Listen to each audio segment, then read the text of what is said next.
Hi Drew, my name's Boadicea. I'm going to be alcohol and other drug support worker today. Come, we'll grab a seat, we'll have a chat. Can you tell me what's been going on with your life? What's happening at the moment that's brought you into the centre?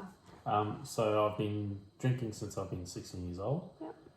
It's starting to really affect my life and my work, to the fact I'm missing some work, and my supervisor is concerned with my drinking habits, so Yep. I need to try and get that in check. Okay, well, that's fantastic that you've brought yourself in here today and you've done that self-referral. That's the first step to recovery, and that's great. Fantastic, good work. I hope you're very proud of yourself there. Alright, so what we're going to begin with is just going over our privacy and confidentiality agreement. So you have the right to privacy and confidentiality, which is outlined in the Privacy Act and the Human Rights Act. So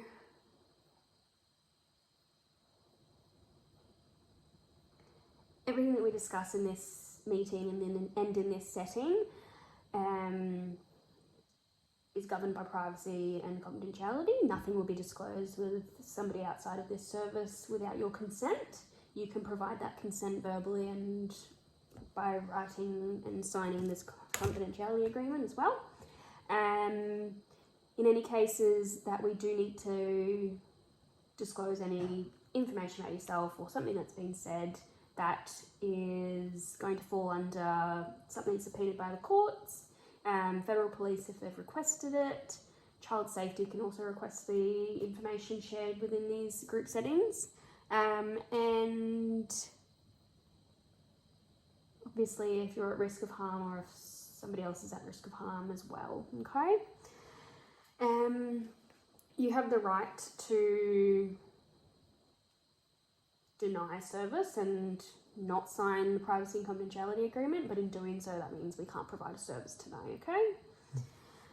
So what we'll begin with is just looking at that. I also like to go over those first because I take notes when I'm doing these, and it's helpful for me to go back and look through what we've discussed previously, and at any point you can amend that, see that, and add to it as well, because that's your information. Okay, so let's begin by looking at a screening tool for your alcohol use and trying to gauge where you're at with alcoholism and addiction, okay? So the tool we're going to be using is the audit tool. So that's going to help identify the support you require, and we can look at the best support options moving forward once we kind of gauge where we're at, okay? So I also want to make you aware that you have the right to refuse the completion of this, and that's totally okay, okay? Mm-hmm. Would you like to move forward with that? Yep. Beautiful. Sure. Alright, here we go.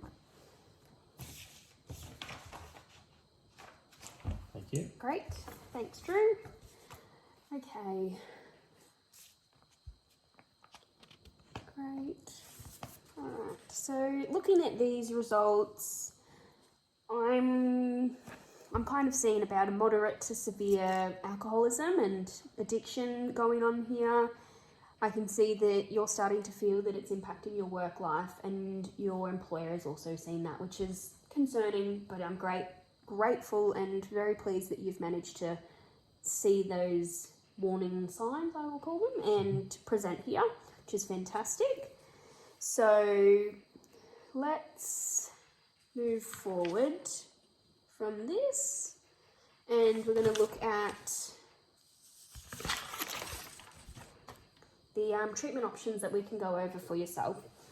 So there's a few that are available with alcoholism and the treatment of that.